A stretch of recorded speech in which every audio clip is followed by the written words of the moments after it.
Kalau kalian berpendapat parfum itu berasal dari Prancis, kalian salah besar. Tokoh pembuat parfum pertama yang tercatat dalam sejarah adalah wanita bernama Taputi. Parfum modern yang seperti saat ini baru berkembang di sekitaran abad 16. Bangsawan-bangsawan Prancis pada saat itu membutuhkan wewangian yang digunakan untuk menutupi bau badan mereka. Karena pada saat itu, mereka jarang banget mandi, guys. Halo, what's up guys? Welcome back to channel gua Ucai, dan ini You Wangi.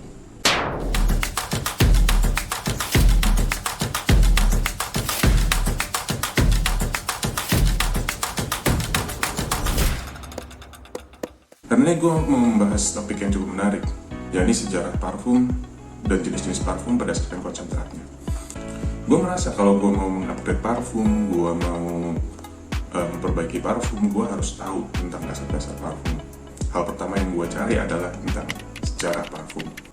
Jadi langsung aja kita bahas ya. Buat kalian yang baru datang, jangan lupa subscribe dan like channel gue. Terus dukung channel gue untuk temukan konten-konten menarik tentang upgrading parfum. Check it out. Coba kalian bayangin, aroma wangi yang kita pakai sekarang ternyata punya sejarah yang panjang ribuan tahun jauh sebelum Masehi. Kalau kalian berpendapat parfum itu berasal dari Prancis, kalian salah besar. Parfum sudah dikenal dari sejak lama. Parfum ini berasal dari kata perfume yang berarti per and fume yang berasal dari bahasa Yunani yang artinya melalui asap. Aroma parfum pertama kali ditemukan pada zaman Mesopotamia dan Mesir kuno, sekitar 4000 tahun sebelum Masehi, yang kemudian disempurnakan oleh bangsa Romawi dan Persia.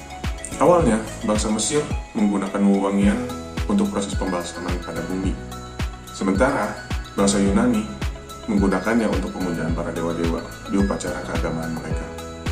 Atau orang Babilonia yang menggunakan parfum untuk mortar-mortar mereka sebagai bahan dasar untuk pembuatan kuil-kuil.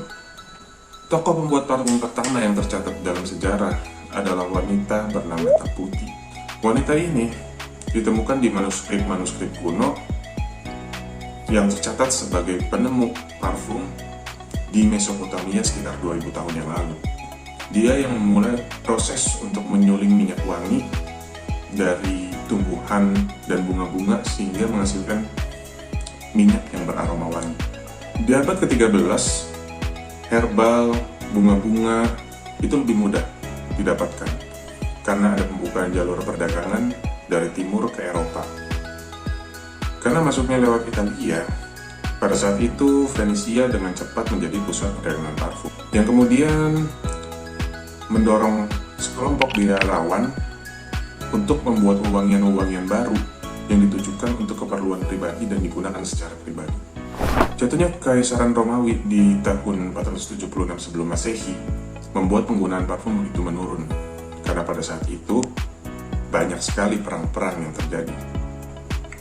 Namun di pertengahan abad parfum kembali digunakan, kali ini di Eropa. Pada saat itu gereja-gereja menggunakan untuk upacara keagamaan dan menutupi bau busuk dari penyakit dan orang-orang yang meninggal karena penyakit yang merajalela pada saat itu. Parfum modern yang seperti saat ini baru berkembang di sekitaran abad 16. Salah satu tokoh yang terkenal dalam perkembangan parfum adalah salah satu tokoh Perancis, yaitu René.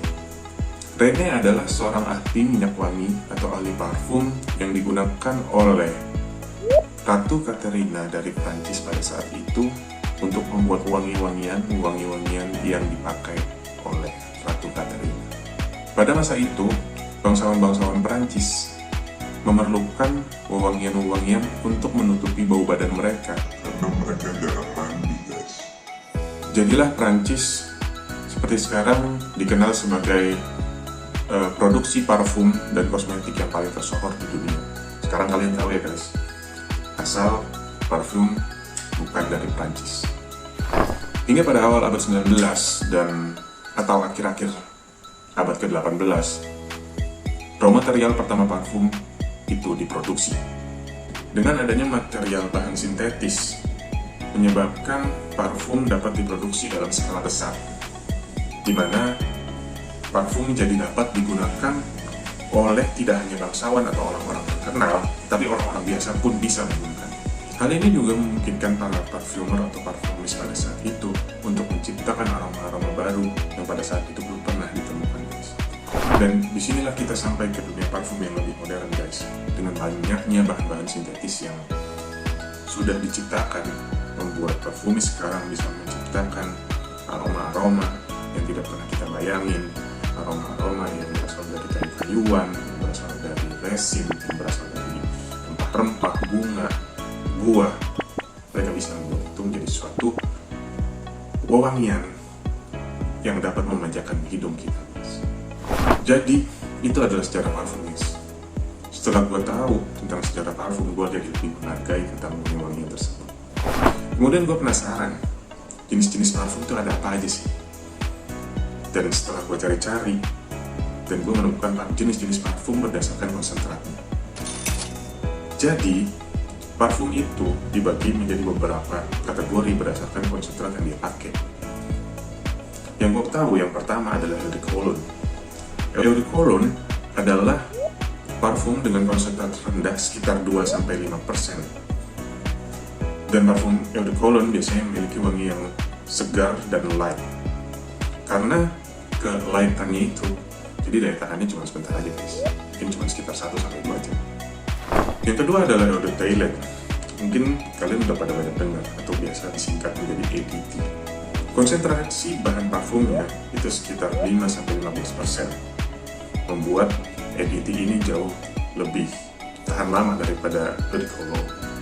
Namun penggunaannya masih cukup ringan untuk kebutuhan sehari-hari.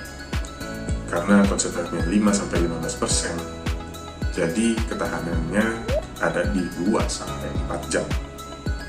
Yang mungkin akan bertahan di kulit. Berikutnya kita punya eau de parfum.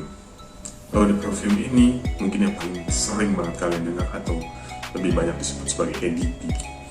Ini adalah jenis parfum yang paling sering digunakan, guys, dimana konsentrat yang digunakan adalah 15-20% dan di kulit kalian mungkin akan bertahan sekitar 4-8 jam atau mungkin bahkan lebih lama, tergantung dari kegiatan kalian dan situasi cuaca yang ada di tempat kalian. Dan yang terakhir adalah extracted perfume atau bisa dikenal sebagai pure perfume atau perfume, dimana untuk jenis ini konsentratnya adalah 20-40%. Wangi-wangian dari extracted perfume ini adalah wangian intens karena campuran dari oilnya lebih banyak, yaitu 20-40%. Jadi wangi yang dihasilkan pun bisa tahan seharian di kulit. Selain itu, masih ada juga, guys, seperti eau de Versace yang lebih light lagi daripada eau de cologne karena dia cuma pakai essential oil atau fragrance oil yang cuma 1-2%, atau perfume oil yang tanpa campuran sama sekali, yang biasanya digunakan di parfum-parfum roll-on yang ada di parfum-parfum Arab seperti itu, guys. Jadi dengan memahami jenis-jenis parfum berdasarkan konsentrat ini, kalian harus sudah pada tahu, guys, mana yang cocok untuk kebutuhan keseharian kalian, untuk acara formal, untuk olahraga, sehingga kalian bisa menggunakannya sesuai dengan kondisi dan kegiatan kalian pada saat itu. Dan itulah materi yang kita bahas pada hari ini, guys.